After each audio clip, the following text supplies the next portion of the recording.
Moving on to some big news, locals beat up ASI for drunken driving.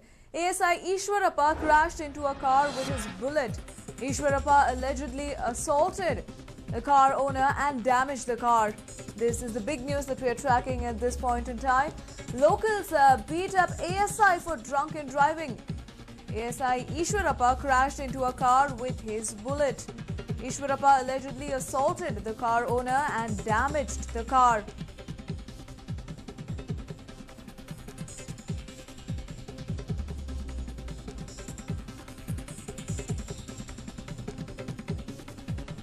Locals beat up ASI Ishwarappa for drunken driving. It is said that he crashed his bullet into a car. And the locals beat up ASI Ishwarappa for his behavior. He was caught driving in an inebriated state. These are the latest visuals that we are getting of the brawl that happened between Ishwarappa and the owners of the car.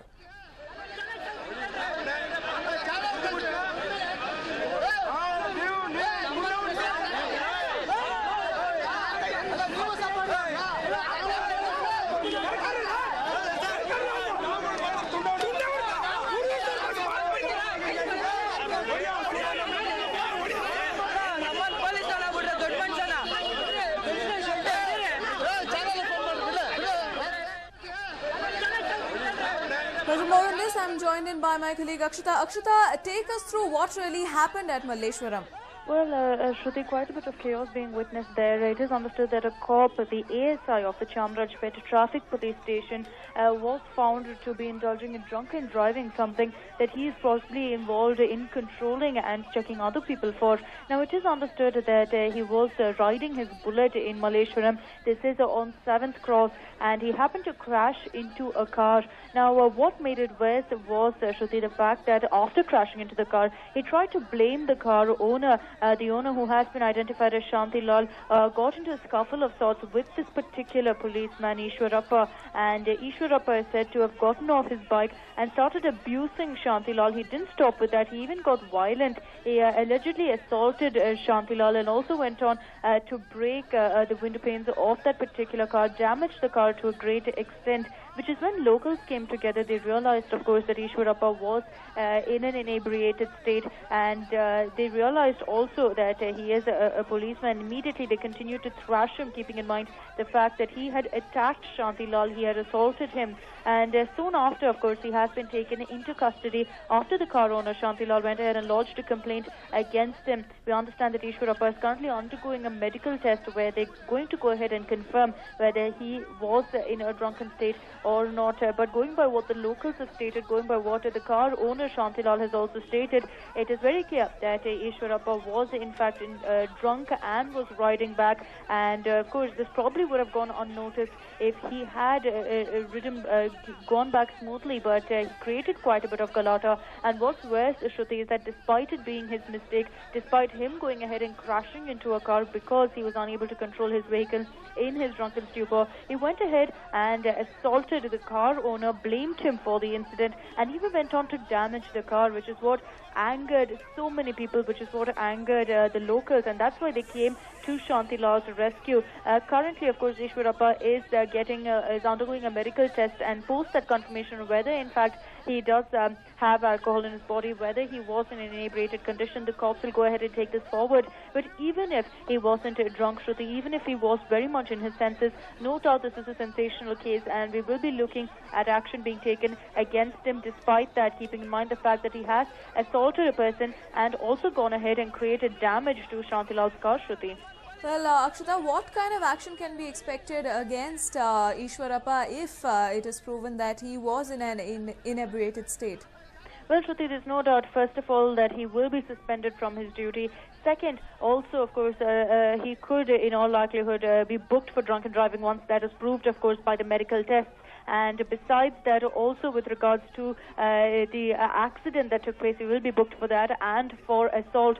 So a number of charges to his name if he's found guilty, of course. But whether in fact he is drunk, whether he was drunk or not when the incident took place, that will of course make a difference. But even if he wasn't, there will still be a number of charges to his head. So it looks like suspension at this point is inevitable for Ishwarappa, considering the drama that he has played out in Malleshwaram. And despite being a cop, the police will want to send out a very strong message that nobody is too big for the law and everybody comes under the scrutiny of the law. So even though he was a traffic police officer, probably all the more because of the same, he could be facing the ire of the law. And considering, ironically enough, that he is probably one of those ASIs who check for the same, there will be a lot of anger over this incident, a lot of questions on these particular officers who go about checking others, whether they themselves do or do not indulge in such acts, Shruti.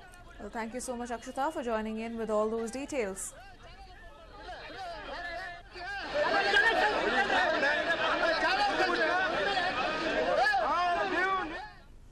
Well, here's another story that puts police officials to shame. This person impersonated himself as a traffic policeman and demanded money from motorists. But his act did not last long as people, with the help of the media, caught him.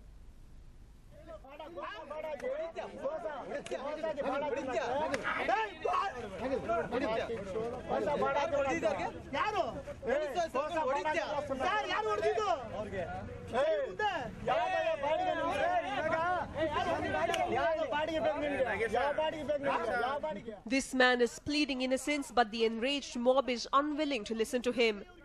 He's being thrashed black and blue. The thrashing would have continued, but the intervention of police put a break to it.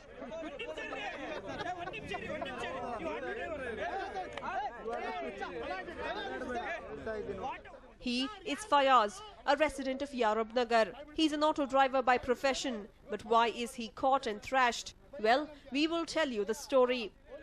Fayaz would come to KR Market, preferably after 10 in the night, with a whistle and stand on the road posing himself to be a traffic cop. He would stop motorists and demand money from them. Some drivers who would be drunk would not fight with him and give away the money asked for. But others prefer to argue, and when he threatened to take them to the police station, they too would give in to his demand. But somehow a few people came to know that he was a fake policeman and they informed the same to the media. Last night, a group of people and the media caught him red-handed. He tried to flee, but the mob overpowered him, and the result was, well, you all just saw it.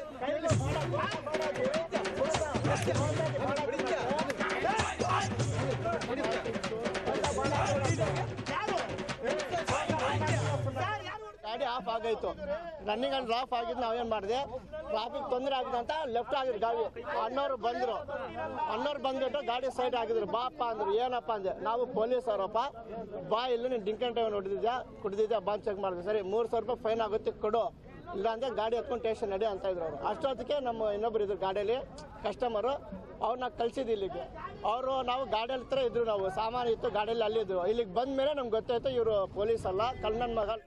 But surprisingly, the police who was standing nearby did not bother to intervene and solve the issue. It is alleged that Rudramurthy, a sub-inspector attached to the KR Market police station, is instrumental in Fayaz's impersonation as a policeman and collecting money from the drivers. There is also an allegation against the sub-inspector of Halasuru Gate police station, Lakshmi. These two police officers had allegedly deputed him on the busy KR Market road to extort money from vulnerable motorists. Interestingly, when the issue was brought to the notice of senior police officials, the West Zone Deputy Commissioner of Police, Labhu Ram, said that the issue had not been reported to him so far. ಈಗ inquiry ಮಾಡ್ತಾ ಇದ್ದೀವಿ ಅದ್ರ ಬಗ್ಗೆ ಏನು ಮಾಹಿತಿ ಇಲ್ಲ ನಾವು ಸುಮ್ಮನೆ ನಾವು ಮಾತಾಡೋದು ಸೂಕ್ತ ಈಗ ನಾವು ಇದಕ್ಕೆ ಜಸ್ಟ್ ಅವ್ರೇನು ಕಂಪ್ಲೇಂಟ್ ಕೊಡ್ತಾ ಇದ್ದಾರೆ ಅದಕ್ಕೆ ಸಂಬಂಧಪಟ್ಟ ಆ ಥರ ನಮಗೇನು ಗೊತ್ತಾಗಿಲ್ಲ ಈ ತನಕ ಅವ್ರಿಗೆ ಎಂಕ್ವೈರಿ ಮಾಡ್ತೀವಿ ಮತ್ತು ಅವ್ರೇನು ಕಂಪ್ಲೇಂಟ್ ಕೊಡ್ತಾರೆ ಬರ್ತಾರೆ ಎಂಕ್ವೈರಿಲಿ ಗೊತ್ತಾಗ್ತದೆ ಈಗ ಅದ್ರ ಬಗ್ಗೆ ಅವ್ರ ಕಡೆ ಈಗ ನಮಗೆ ಯಾವುದು ಸ್ಲಿಪ್ ಇವ್ರ ಕಡೆ ಏನೂ ಸಿಕ್ಕಿಲ್ಲ ವಿಸಲ್ ಕೂಡ ನೀವು ಹೇಳ್ತಾ ಇದ್ರೆ ಸಿಕ್ಕಿದೆ ಅದು ವಿಚಾರಿಸ್ತೀವಿ ಈಗ ಅವ್ರು ಕಂಪ್ಲೇಂಟ್ ಕೊಡ್ತಾರೆ ಫರ್ದರ್ ನಾವು ಅದ್ರ ಬಗ್ಗೆ ವಿಚಾರಿಸ್ತೀವಿ. A case in this regard has been registered in Kalasipalia police station. The fake policeman is cooling his heels in prison, but what remains to be seen is whether the department conducts an inquiry into the allegations of police involvement in this episode. Vishnu Prasad, News 9, Bengaluru. Despite being involved in a string of allegations, the government seems to be backing corrupt officials and recommending their appointment to higher positions. The government seems to be hell-bent upon maintaining corrupt and tainted officials at top positions. A case in point here is that of Professor R.K. Somashekar. Professor Somashekar was previously the Registrar of Valuation at the Bangalore University. However, he gained notoriety for his alleged involvement in the notorious cash for vote scam that surfaced last year.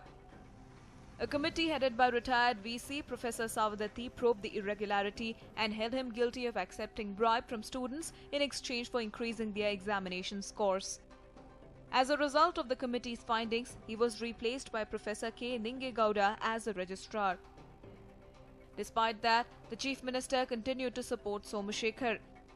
He had even hit headlines with his letter addressed to the Principal Secretary of Higher Education. Take appropriate measures to ensure that Professor R.K. Somashekar, Professor Environmental Sciences, BU, is appointed to the post of the Registrar at either the Bangalore or Mysore University. In response to the letter, the Department of Higher Education had requested the Vice-Chancellor to take appropriate action on the matter. Professor B. Thimmegowda has now responded to the directive, stating that he will abide by the university's rules and regulations. The appointment of Professor Somashekar to the post of Registrar is left to the government. However, after Professor Somashekar was found guilty in the report filed by Dr. Savadathi, the Department of Higher Education had requested me to take necessary measures. I am bound by the rules of the university and must seek expert opinion on the matter before I make any decision. I have held talks with my legal advisors in this regard. I will put forth their suggestions in the next syndicate meet. Even though the Vice-Chancellor has promised to take strict action, the government continues to back the tainted former registrar. Considering that the corrupt command such political clout, will they ever be handed down any form of punishment? Amrita Patil, News 9, Bengaluru.